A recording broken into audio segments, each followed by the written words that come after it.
Hi, everyone. Welcome to tonight's Chicago in Focus, which is the first this year in our series of talks put on by the League of Women Voters of Chicago in conjunction with the Union League Club of Chicago.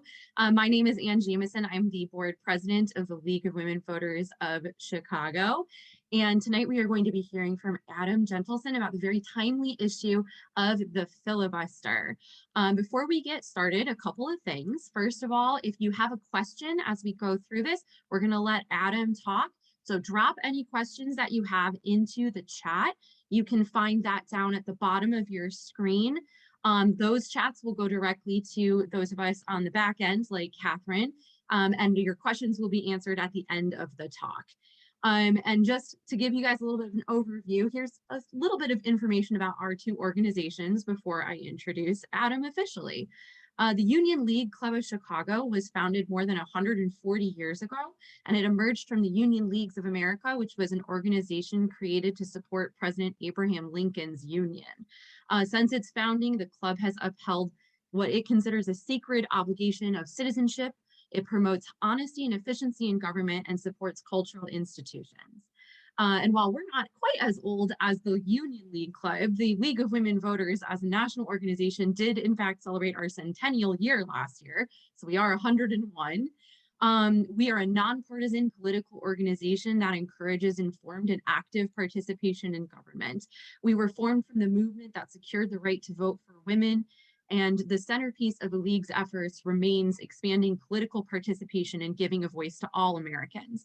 We pursue those goals through voter services activities such as voter registration drives, information for voters, poll watching and candidate debates and forums, education for its members and public, and we also lobby the government on selected issues, which reminds me to let you know that we recently updated at the national level our position on the filibuster to move from simply reform to the option of nixing it. So that's something that we are working on. We also observe the functioning of governmental bodies to monitor their accountability and transparency.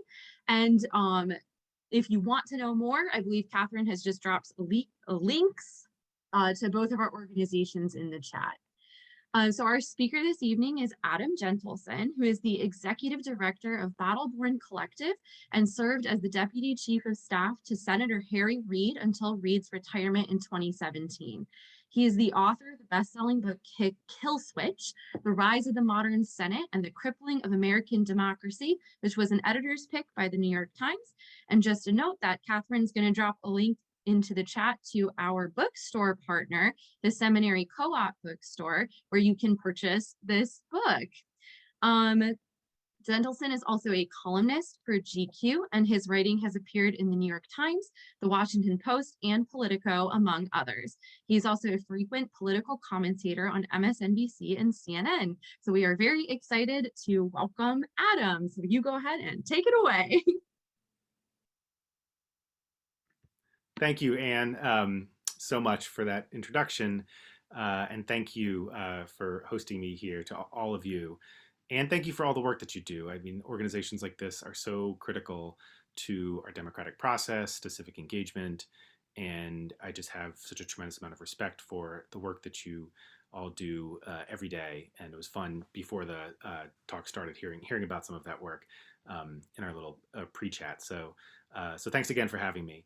I think I want to start off actually taking off something that Anne said. Congratulations for shifting your position from reform to full abolition of the filibuster. I obviously support that position, but I just would start off by saying that you should feel very confident in that position, because that position puts you in very good company, including the framers of the Constitution.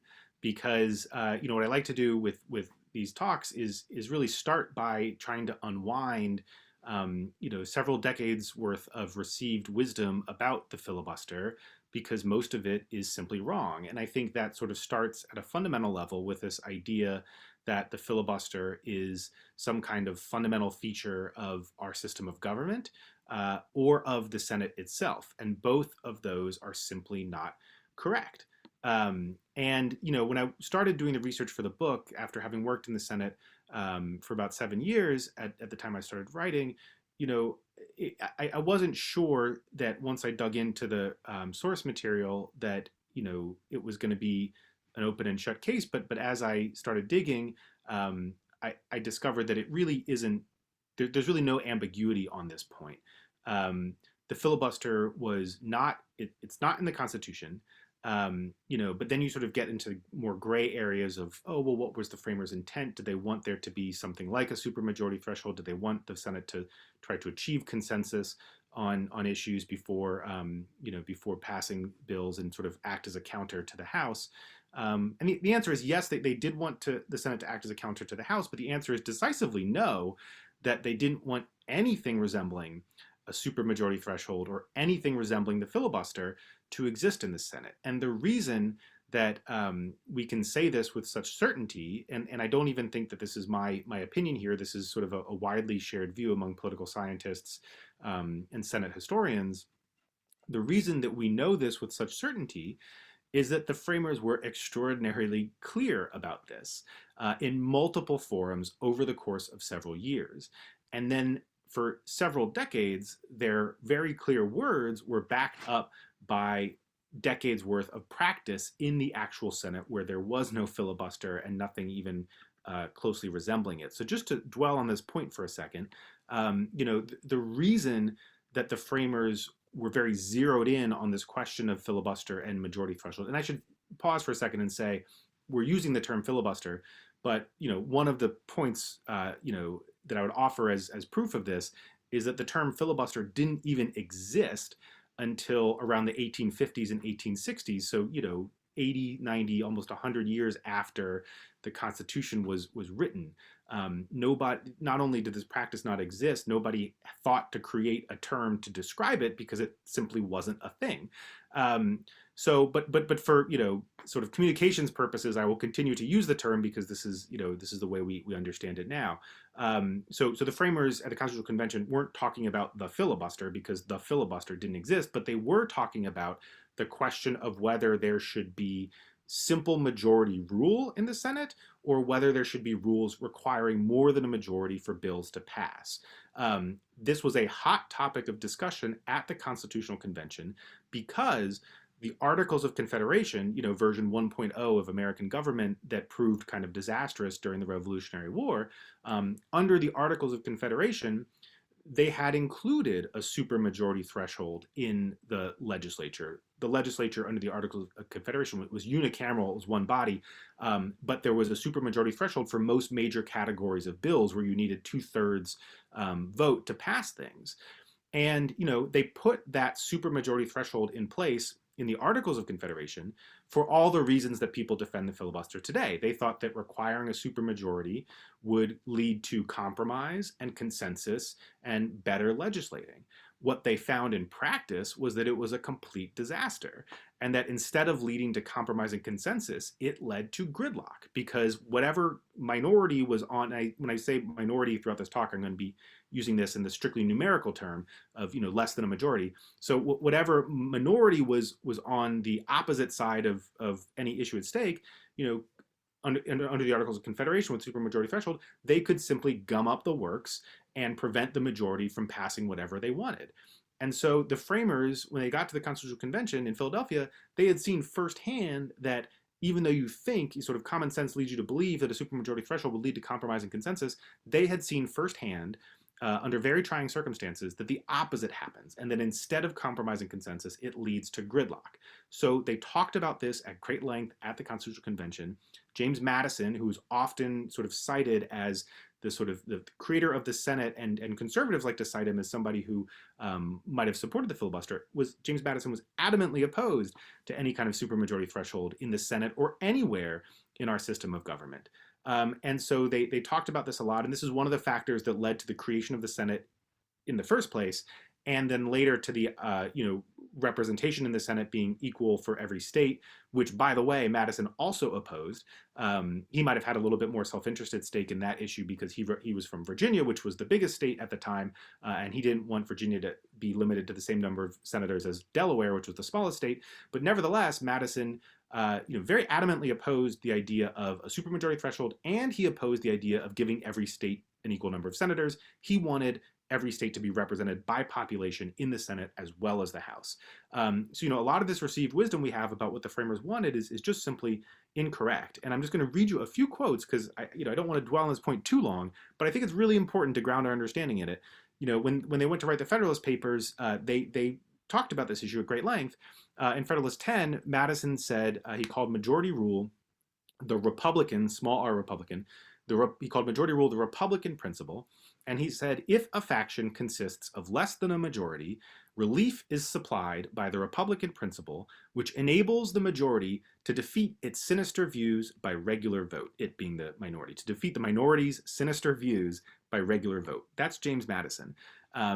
Later on, in Federalist 58, Madison said that if you required a supermajority for decisions in Congress, it would mean that in all cases where justice or the general good might require new laws to be passed or active measures to be pursued, the fundamental principle of free government would be reversed by requiring a supermajority.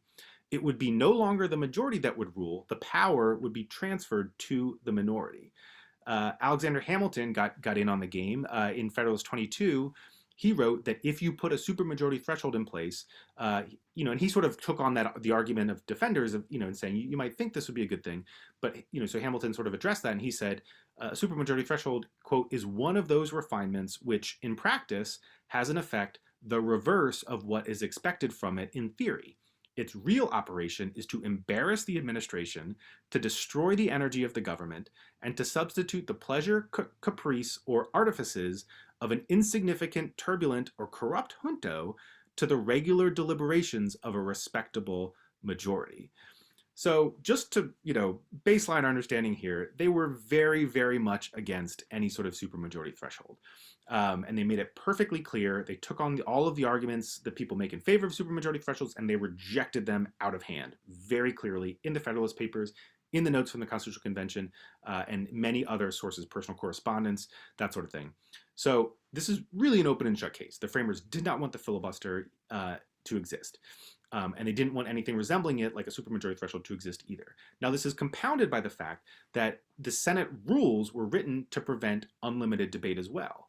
A lot of people will try to say, okay, well, maybe they didn't want a supermajority threshold, but there's this principle of unlimited debate that kind of suggests that maybe there should be a supermajority threshold, that maybe the minority should, be able to block things until it's a compromise is forged that has a, supermajority support. That's not true either. The Senate's rules, it was introduced with 19 rules when the Senate was first created. 5 of those 19 rules were designed to limit debate. Senators were assigned 2 speeches. They were only allowed to give 2 speeches on any given topic. The Senate was definitely designed to debate issues at greater length than the House. It was sort of assumed that senators should be able to debate a bill for as long as they wanted, but there was restrictions that said when that debate ceases to be aimed at persuasion, when a senator is no longer trying to convince their colleagues of their side of the issue, and they revert just to obstruction and seeking to obstruct the issue rather than trying to persuade people to their side, that is when you should be able to cut it off. So yes, the Senate should be allowed to debate things at length. No, it should not be allowed to obstruct things and use debate as a way to obstruct simply for the purpose of gumming up the works or blocking the majority. And to back that up, they put a lot of rules in place that would stop senators from debating when it became clear to all of their colleagues that they no longer were trying to persuade in good faith, that they were just trying to obstruct. So early senators had all of these tools at their disposal that would allow them to cut off their debate if it got obstructive and bring their issue at hand up to pass at a simple majority threshold. This is further backed up by about 200 years of practice. It's sort of hard to process this now. We come to take it for granted that bills in the Senate require a supermajority threshold, but for the entire history of the Senate, from its founding all the way up basically until the 1960s, with the exception of civil rights, which I will talk about more in a second, the Senate was a majority rule institution. It just was. There were no rules on the books that allowed you to impose a supermajority threshold. So every single bill that passed in the Senate from its inception all the way through the 1960s, with the exception of civil rights, passed or failed on a simple majority threshold. It just was a simple majority institution. There is no two ways about it. Pick a bill that you could think of that passed during this period, and it passed on a simple majority vote. The Missouri Compromise, for instance, which people cite as a bill passed during the golden age of the Senate, it squeaked by a majority of 2 votes. If the supermajority threshold had been in place, the Missouri Compromise never would have passed. And there are many, many examples like this, because literally every bill that passed the Senate was on the supermajority vote. So now let's talk about sort of the racial elements of this. What happened over the course of the 19th century was that it became clear that if the majority was going to have its way, then what the majority was going to do was to slowly both move towards the abolition of slavery and shift the power in the country towards the northern economic model, which was making clear by the 1820s, 30s, 40s that it was the superior economic model to the South's model. I don't want to give the North too much credit and say that they were enlightened. Nobody really covered themselves in glory during this time on issues of race and slavery, but the Northern economic model was proving superior. And so whether a combination of egalitarian and idealistic reasons and through sort of hard power and economic reality, the majority of the country was going to move towards the abolition of slavery and favoring the Northern economic model over the South. So the South needed to find a way to impose something other than majority rule on the country. It needed to find a way for the minority that it represented at the time to have the power to exercise a veto over what the majority wanted to do. And so into this situation steps John C. Calhoun, senator from South Carolina, who's sort of the chief leading advocate of the plantation class at this time. And Calhoun had a very interesting career, far more interesting than I expected to find when I did the research. He'd actually started as a staunch unionist and only became a sectionalist in favor of the South because he sort of fell out of a series of powerful positions and sort of couldn't maintain alliances and friendships. But Calhoun, came to favor this idea of empowering the minority beyond what the framers intended. And so this was, it started in the 1830s with the theory of nullification, which, was a big issue in the 1830s and sort of the intellectual basis for what would become secession and the Civil War.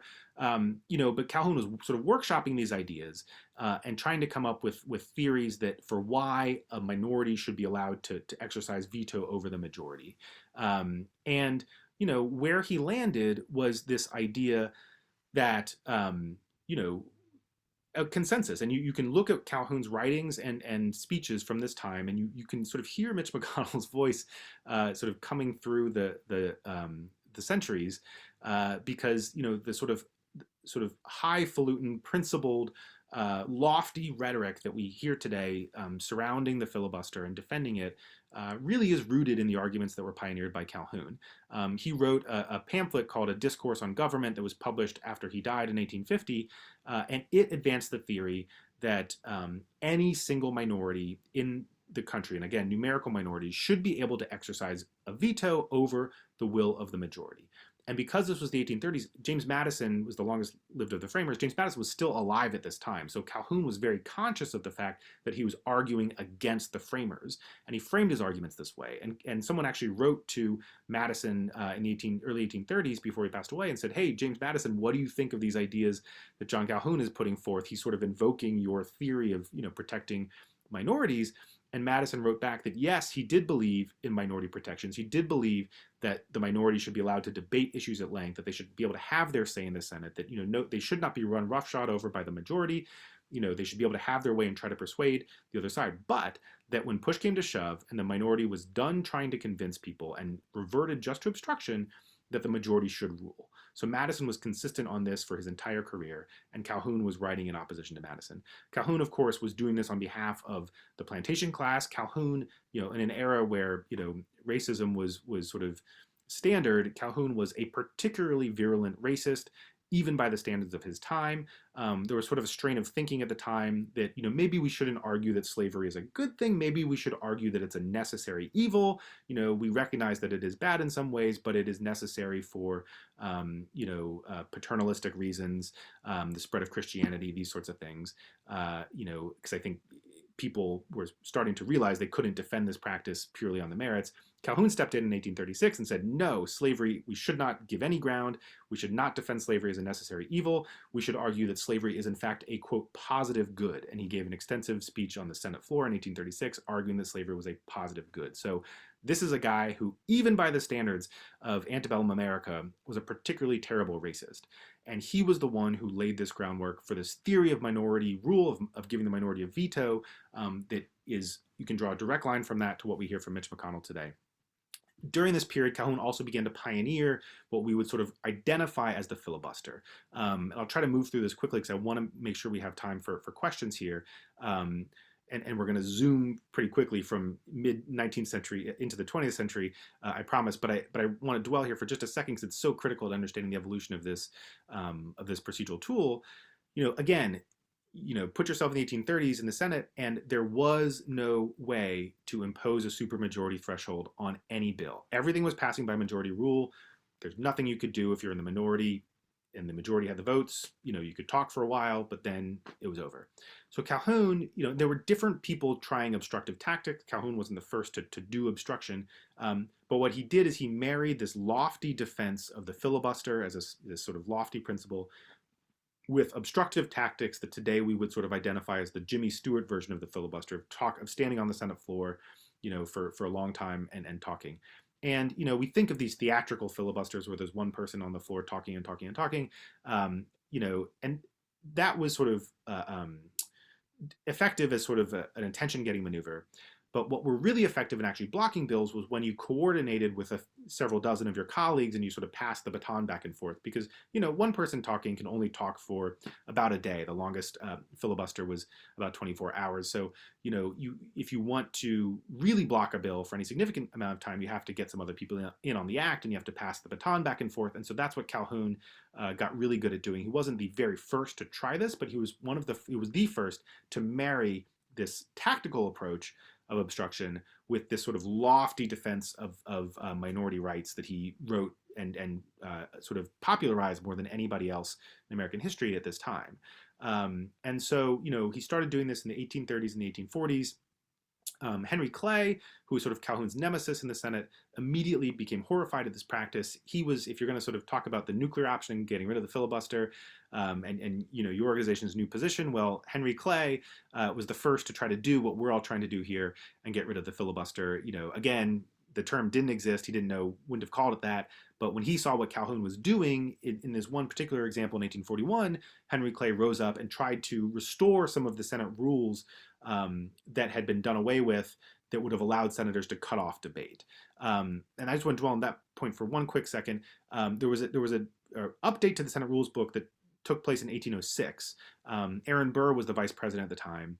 And he just presided over this impeachment trial of Justice Samuel Chase. Burr was vice president, so he's president of the Senate.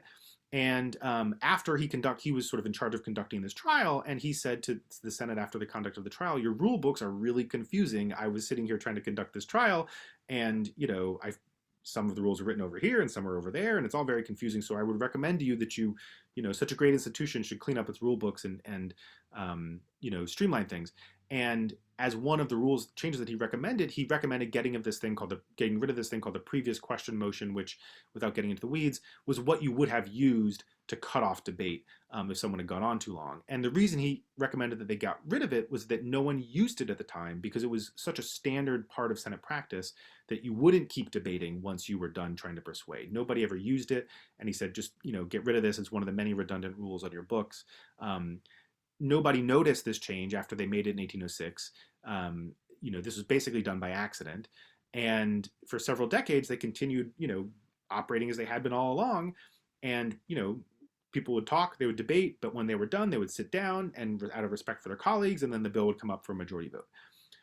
Getting rid of that rule in 1806, however, presented Calhoun with an opportunity in the 1830s and 1840s, where because there was no rule left on the books, nobody could shut him up. And so what Henry Clay did in 1841, when he saw what Calhoun was doing and pioneering this new tactic of standing on the floor, coordinating with his colleagues and trying to go on, Henry Clay rose up and tried to restore this rule that had been in place and gotten rid of in 1806. He was unsuccessful. Calhoun did what a lot of people would do with the filibuster at the time, where they weren't able to use the filibuster to kill a bill, but they could sort of talk long enough that their opponents had to start deciding, well, do I really want to go down this rabbit hole of reforming the Senate rules, or do I just want to get past whatever my top priority is that I'm trying to pass right now? At the time, it was a bank bill in 1841. And Calhoun was able to maneuver Henry Clay into passing this bank bill instead of going down this hole of trying to pursue rules reform. We see that again and again over the centuries. So you're in good hands. Henry Clay, the great compromiser, wanted to reform the filibuster. He wanted to impose the nuclear option in 1841, and we all here are now sort of carrying on his work. So let me now fast forward quickly to the Jim Crow era. We've established the filibuster was not part of the Constitution. It was not what the framers intended for the Senate, and its origin was rooted in the desire to shift power to the racist plantation class, so they would have a veto over the majority. When the supermajority comes into play is in the Jim Crow era. So in 1917, the Senate passes a rule that for the first time puts a supermajority on its rule books. This is called Rule 22. It is the rule we are struggling to reform up to today. But what's really important about Rule 22 is that it was put in place in order to try to end filibusters, not to sustain them. Rule 22 is essentially an updated version of that rule that was in place in 1806. It's called cloture. A better way to think of it is closure. And for a while, people use those terms interchangeably. It's bringing closure to a debate. The committee that created this rule in 1917 wanted to set it at a majority threshold, but they couldn't get consensus among the committee itself. They had a majority on the committee in favor of a majority threshold, but because they couldn't get consensus in the committee itself, they decided to set it at a supermajority. So out of this sort of accident of history, the Senate gave itself a rule, and the idea behind it was that when a debate veered from persuasion to obstruction, a reasonable group of senators, a supermajority, would be able to get together and say, okay, we among us in this supermajority might be on different sides of the issue, but we think it's time to wrap it up. And so we're going to vote for cloture, which is closure, to bring this debate to an end, and then we're going to move to a simple majority vote. And so this rule was created in 1917 in response to actually a progressive anti-war filibuster against a Wilson ship arming bill.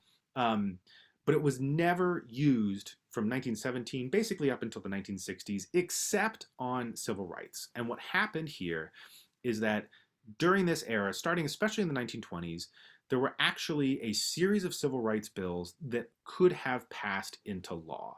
And I'm talking about anti-lynching bills, anti-poll tax bills, and anti-workplace discrimination bills that came up with some regularity from the 1920s through the 1940s.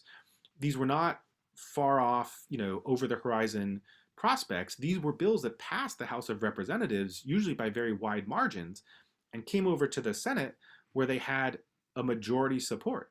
And in most cases, there was a president in the White House, Republican or Democrat, actually Republicans at this time were better on civil rights than Democrats, ready to sign these bills into law. And what the Southern senators needed to do was they needed to, just like Calhoun in his time, the Southern senators of the Jim Crow era, whose primary mission in public service was maintaining white supremacy. And again, we know this because they said it. In the 1920s and 30s, these extraordinarily racist white senators of the South were not shy about declaring that their primary purpose in public service was to maintain white supremacy. Theodore Bilbo of Mississippi wrote a book called Take Your Choice, Integration or Miscegenation, and would rail about miscegenation and explicitly state his dedication to maintaining white supremacy on the floor of the Senate. Richard Russell of Georgia, who was sort of the leading senator of his time and a mentor to LBJ, stated that and this is a direct quote, any Southern man worth a pinch of salt would give his all to maintain white supremacy. So they weren't shy about declaring this was their intention. This was just the time that they lived in, where this was not something that they felt they needed to be shy about. So what they did was they used this new rule that was invented in 1917 to impose a supermajority threshold on these bills that were coming over from the House, these civil rights bills that, if left to their own devices, might have passed the Senate on a majority threshold and been signed into law. So it was the innovation of these Southern senators and taking this rule that was intended to impose it through supermajority threshold to end debate and basically making it a de facto supermajority threshold only for civil rights bills, that allowed them to block more than a dozen civil rights bills that passed the House of Representatives over the course of several decades. And just to drive home that point, if it were not for this new rule, and if it were not for Southern senators' innovation and turning it into a supermajority threshold, you would have seen, virtually with high degree of certainty, anti-lynching laws passed in the 1920s. You would have seen anti-poll tax laws passed. There was actually an anti-poll tax law that almost passed as early as 1891 that was blocked by a filibuster. So it was the direct application and the strong need to defeat civil rights bills that motivated white supremacist Southern senators to innovate this new use of the filibuster to not just delay bills Jimmy Stewart style, but to actively impose a supermajority threshold on them. So from the end of Reconstruction in 1877 until the first major civil rights bill in 1964, the only bills that were killed by this new supermajority threshold type filibuster were civil rights bills. Every other bill that passed the Senate, again, take your pick. Think of any bill that passed the Senate during this time. It passed on a majority threshold. All of the New Deal bills, all of the non-civil rights related Great Society bills, everything that passed the Senate, the federal highway system, the interstate system, preserving national parks, all of this stuff, majority vote thresholds. Only civil rights were forced to clear a supermajority threshold. And I'm going to wrap this up real quick so we can get to questions, because the rest is sort of a very boring procedural mishmash. But basically what happened for the 60s, 70s, and 80s was that the Senate was growing, the country was growing, there was more work to be done by the federal government, more agencies to oversee. And so the government had to quickly streamline the management of the Senate floor. And essentially what happened is that after, Lyndon Johnson worked to break the 3-month-long filibuster against the 1964 Civil Rights Act. After that happened, a lot of people assumed the filibuster was just going to go away and the Senate would revert to a majority rule institution because, it had been a tool primarily associated with civil rights. The South lost the 1964 fight. People thought, okay, no one's going to touch the filibuster because it has this association with white supremacy. And that, for a few years, that was true. But then in the 70s and 80s, senators sort of, looked at what Southern senators had done with the filibuster and thought to themselves, well, hey, actually, that was pretty effective in blocking something that they opposed. I have things that I oppose. What if I tried to use this thing and impose a supermajority threshold on my pet issue? And so sort of through a process of experimentation from the 70s and 80s, senators started to use this supermajority threshold, still very rarely, but experiment with it on their pet issues. So it sort of became divorced from white supremacy and civil rights and used on a bunch of different issues. And then this procedural evolution I was talking about, where there were many more things that the Senate had to do, more agencies to oversee, more appropriation bills to pass. Majority leaders started to say, okay, listen, I don't need to deal with you coming to the floor and giving a long speech. If you do that, it's going to gum up everything else that I have to pass. So just give me a signal ahead of time if you're going to filibuster something, and I'm just not going to bring it to the floor. I'm going to let you work out a compromise. But that sort of led to this de facto system that we have now, where senators don't have to stand on the floor. All they can do is they can send an email, they can have their staff communicate to the majority leader of their party that they intend to filibuster a bill. And that now automatically imposes a supermajority threshold. This was sort of developed incrementally in the latter half of the 20th century. When Barack Obama was elected, Mitch McConnell innovated the tactic of deploying this against every single bill that came before the Senate. He thought to himself, his big strategic innovation was, what if I deploy obstruction not just against big important bills, but against everything that comes before the Senate? I can reap benefits for my side simply by gumming up the works. President Obama was elected on a promise to change politics and to break the gridlock.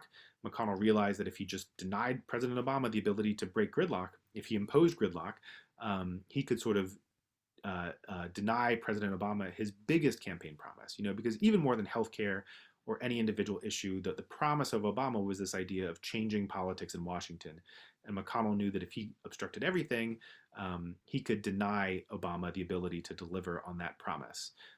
And so, there was an immediate increase, a twofold increase in the number of filibusters that were waged from the first year under President Obama, under the leadership of Mitch McConnell. We went from a period where the filibuster was almost never deployed, literally 0 times in most years, all the way up to the 1960s. In the 1960s, you're talking about maybe 3 or 4 times a year, and exclusively on civil rights bills.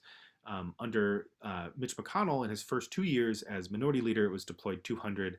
51 times. So literally on everything that came before the Senate. And that's where we are today, basically. We reformed the filibuster in 2013 on nominees. So there are filibusters against nominees, but they pass or fail on a majority vote. And what you have today is a system of government that really has ended up fulfilling the framers' prophetic prediction that a supermajority threshold was not going to forge compromise and consensus, but rather create gridlock. And so I think I'll wrap it up there just by bringing it full circle. This was something that was foreseen. And obviously the framers were not enlightened or right about everything. I'm not an originalist.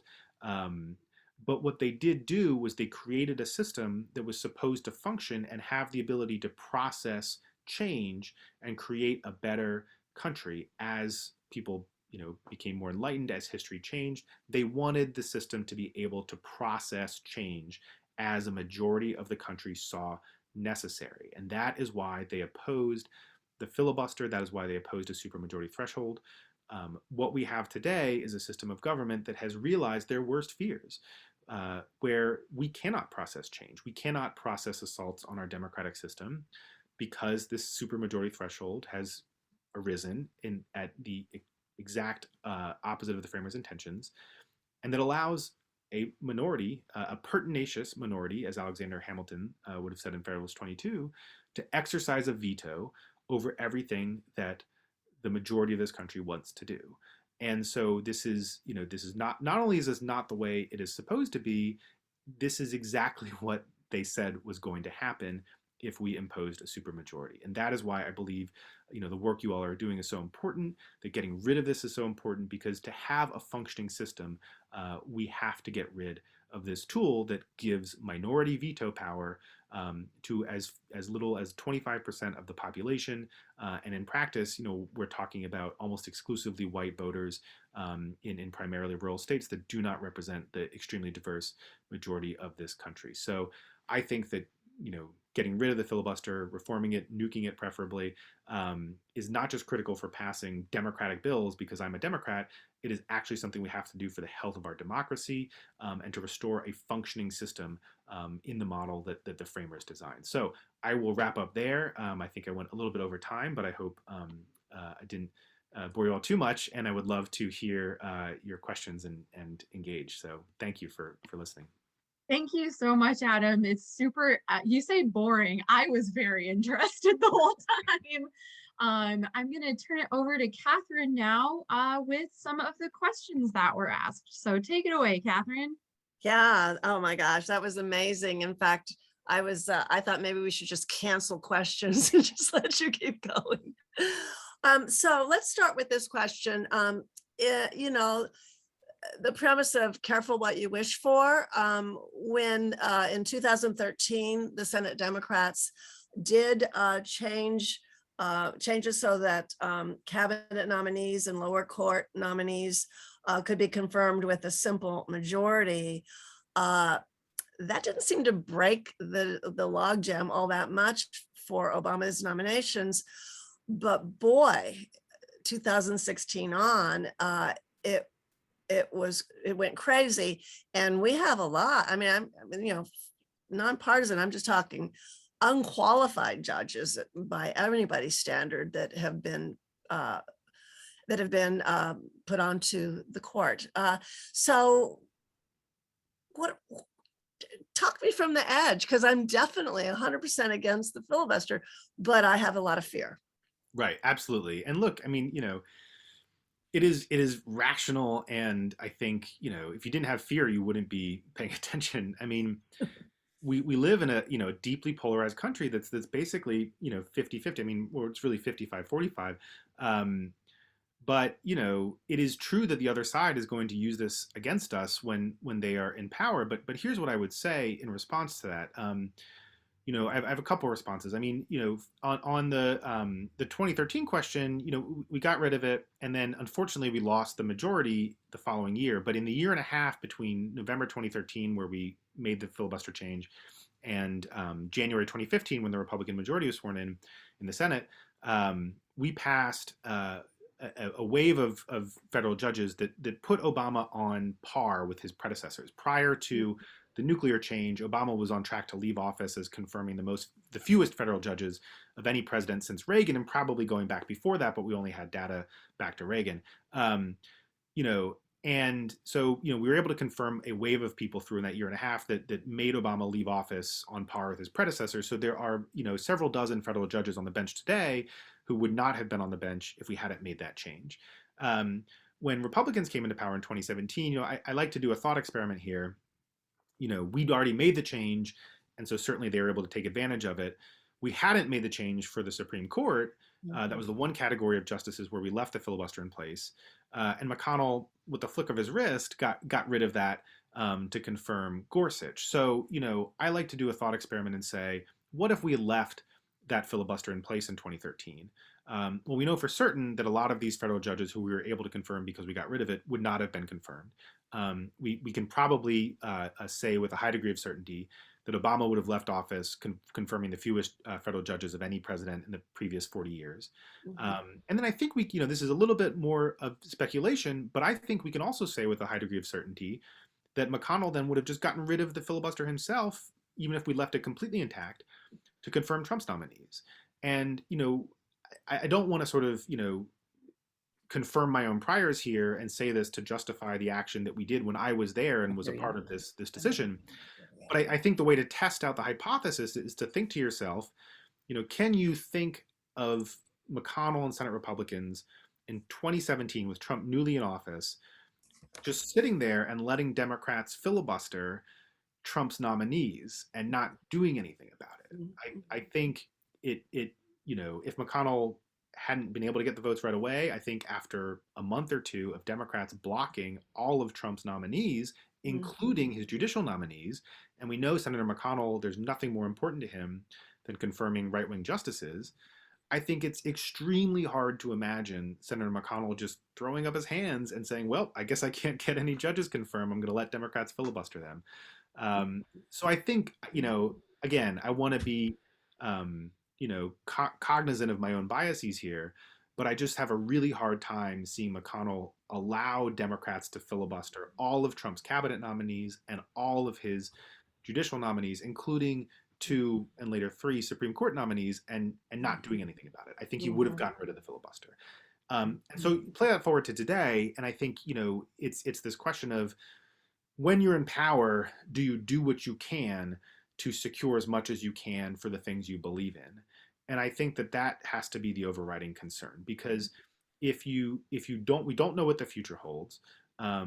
You know, we should stipulate that Republicans are likely to come back into the majority because, you know, in our system, the pendulum always swings back and forth. So we should assume that they will. You know, the question is, if we sort of pull our punches now, and if Democrats do not pass as many things as they could if they'd gotten rid of the filibuster, for instance, you know, voting rights legislation, will that sort of that caution, will that be rewarded in the future by being able to block what Republicans want to do? And my great fear is that Democrats will not pass things like voting rights bills, either the John Lewis Voting Rights Act or the For the People Act.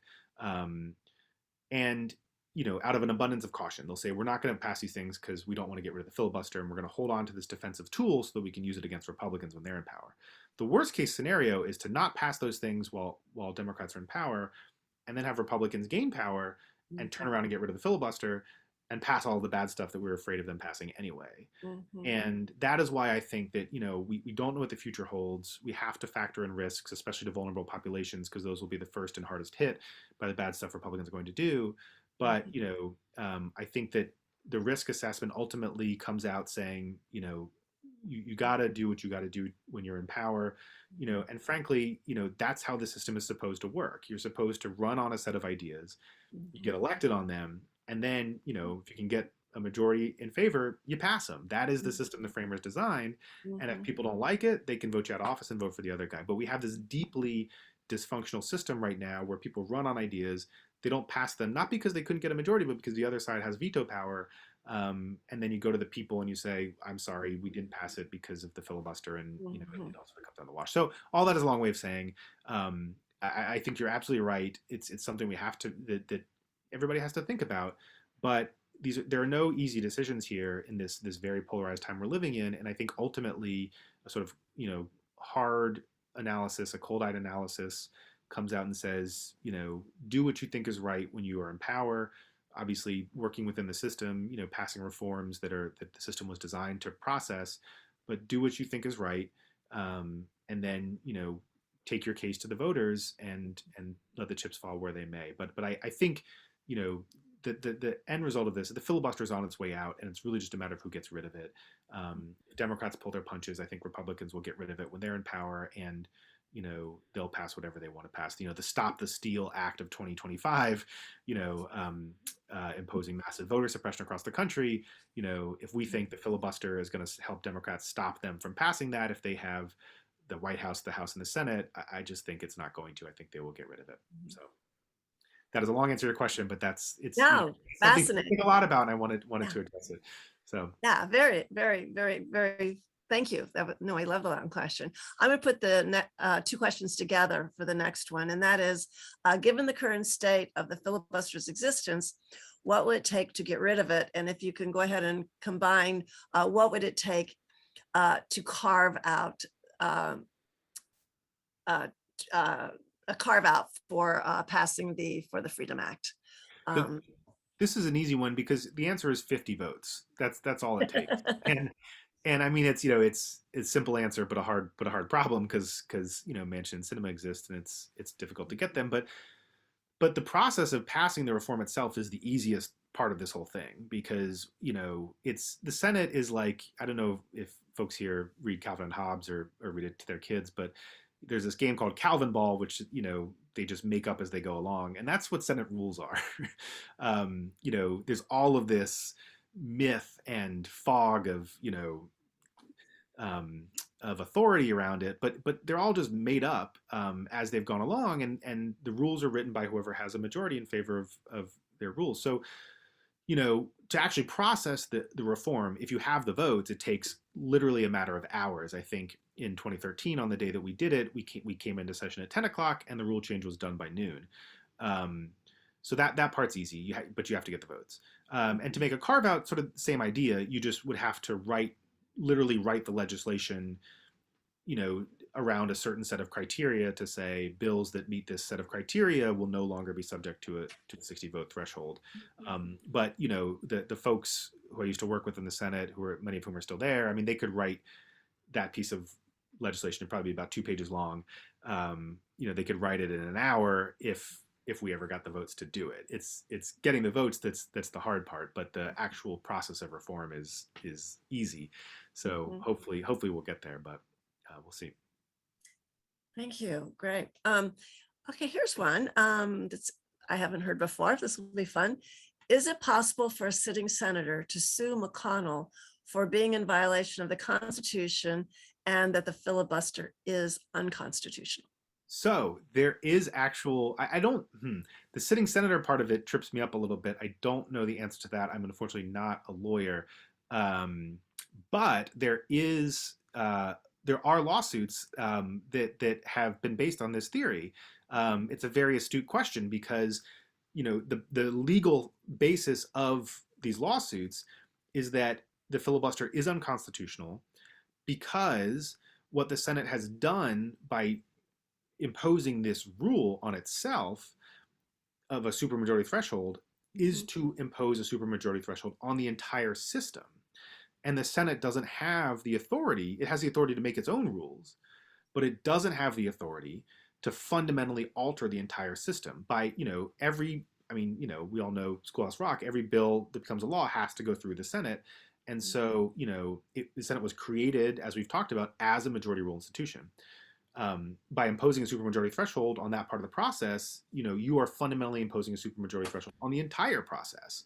And so that is the legal basis by some very, very smart people. Josh Chaffetz, who I believe is at Duke right now, Akil Reed Amar, have written these law review articles sort of outlining this legal theory, and then there have been actual cases that are moving their way through the courts to test them. Unfortunately, I think they've mostly lost so far. Part of that is I think they've run into some unfriendly judges. But it's a really good question, because that is the problem with the filibuster, is that the Senate isn't just changing the Senate, it's changing the entire system. And that is not what the framers designed. So I don't know about if sitting Senator Sue McConnell. I should I'll ask some people who are smarter than me about that. But yes, there is a sort of very viable legal theory that the filibuster is unconstitutional, that is out there in the world and is being tested. Okay, so we definitely believe in education, but we also believe in action. And so this question is very well received. What is the best way for us to advocate for reforming or getting rid of the filibuster? What do you see in an organization like ours or other organizations, any organization? So I think that, if you, look, if you're from a state, I was looking earlier today at Senator Sinema released a statement coming out in support of essentially a wealth tax, of a corporate minimum tax. And I promise I'll relate this back to the filibuster in a second. And what that said to me was that pressure works.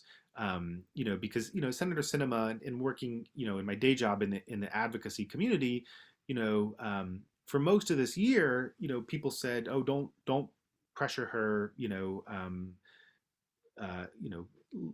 if you could risk backlash, she likes being pressured from the left, blah, blah, blah. And all she did during that period when she was sort of handled with kid gloves was move farther and farther to the right and entrench herself deeper and deeper in right-leaning positions.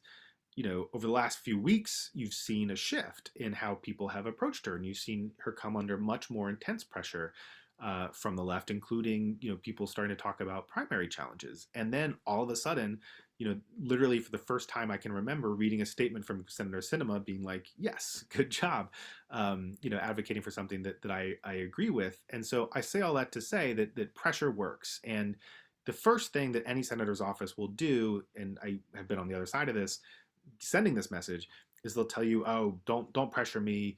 It's going to have the exact opposite effect. If you pressure me, I'm going to move in the other direction, or I'm going to, use this backlash from you lefty activists to, appeal to moderates and centrists. But that's usually a ruse and usually a bluff. Politicians don't like getting pressured. And so I say all that to say that, pressure really does work. And if you're not from her state, I think that it is really important for every senator not just to be in favor of filibuster reform, but to be an advocate and to be a champion. Senator Durbin is a fantastic champion for filibuster reform. I used to work very closely with him in the Senate. But having Senator Duckworth not just be in favor of it, but being an advocate behind the scenes, working Senator Sinema, working Joe Manchin, trying to find every angle, because the Senate is tiny. I mean, it's 100 people, and then the Democrats are 50, and it's clubby. It's it's like high school, and just like in high school, peer pressure really does work. And so if senators are not just sort of taking the right position, but also working to apply that peer pressure and to advocate behind the scenes, I think that's really very important to do. So phone calls, pushing them, they'll say, don't call us, we're already in favor of filibuster reform. You say, okay, but are you being a champion? Are you being an advocate? Are you doing everything you can to make this critical reform happen? Because our democracy might very well be hanging in the balance. So yeah.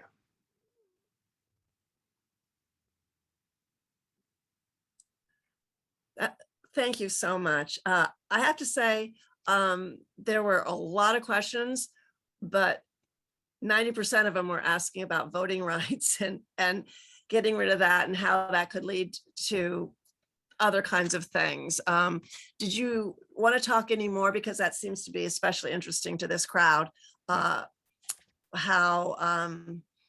if there were a carve out for voting rights, do you think that would take care of, say, the extreme gerrymandering that is causing us to get so many, so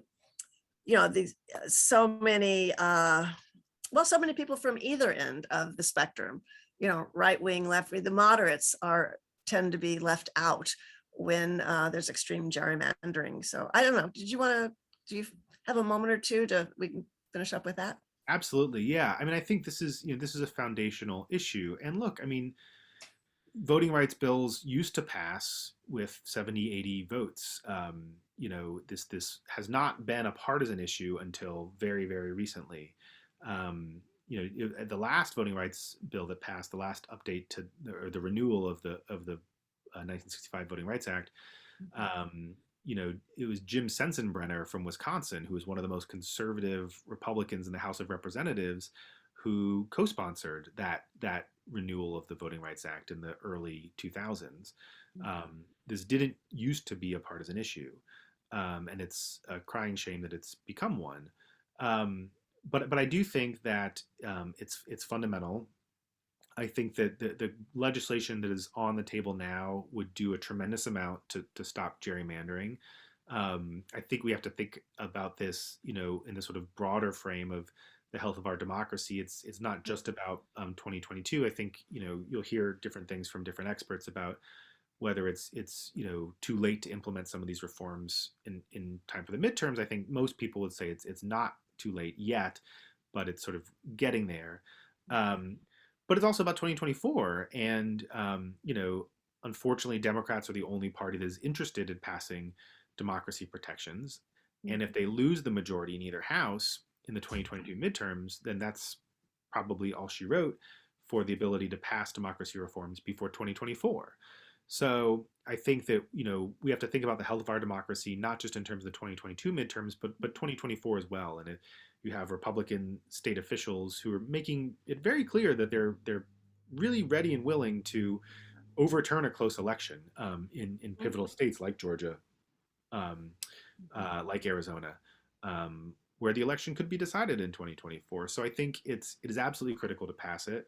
I was really encouraged last week by President Biden's comments at his CNN town hall, where for the first time he came out pretty decisively in favor of filibuster reform. And Anderson Cooper asked him, are you just talking about voting rights? And he said, no, I'm in favor of reforming it for more.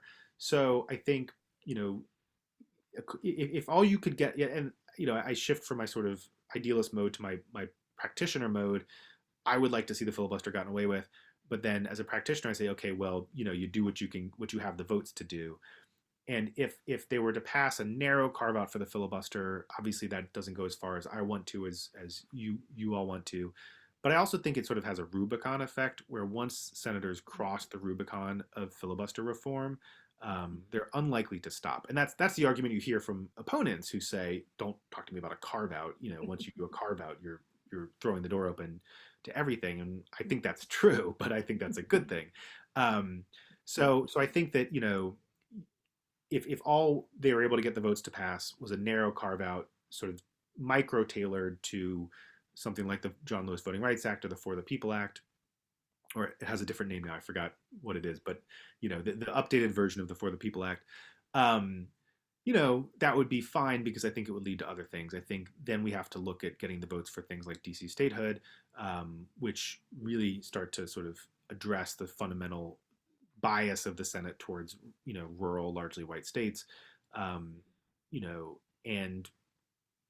Again, I think it all comes down to the votes. Once you have the votes for other things like DC statehood, then I think you'd also probably see senators willing to expand the carve out to pass things like that. I don't think that once they start doing reform that they're going to stop, because you might as well, if you cross that Rubicon and you get criticized by Republicans for going nuclear or whatever, you might as well keep going and then reap the upside of passing as many things as you could while you are able to. So I think it's absolutely critical to pass Voting Rights Act. I think there'd be some sort of poetic justice to doing away with the filibuster on a civil rights issue that I think would have a nice circular aspect to it, given the filibuster's history and direct ties to white supremacy.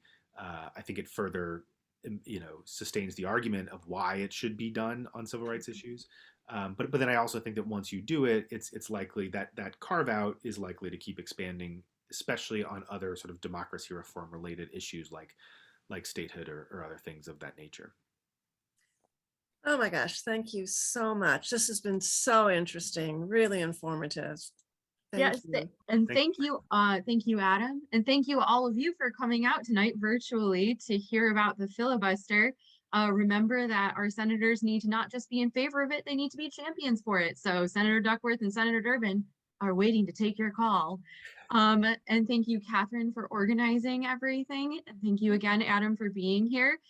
Just as a reminder, there was a link in the chat to the Seminary Co-op bookstore where you can buy Adam's book, Kill Switch. I may have already put in an order while you were talking. Thank you. I appreciate it. Yeah, and so thank you guys so much.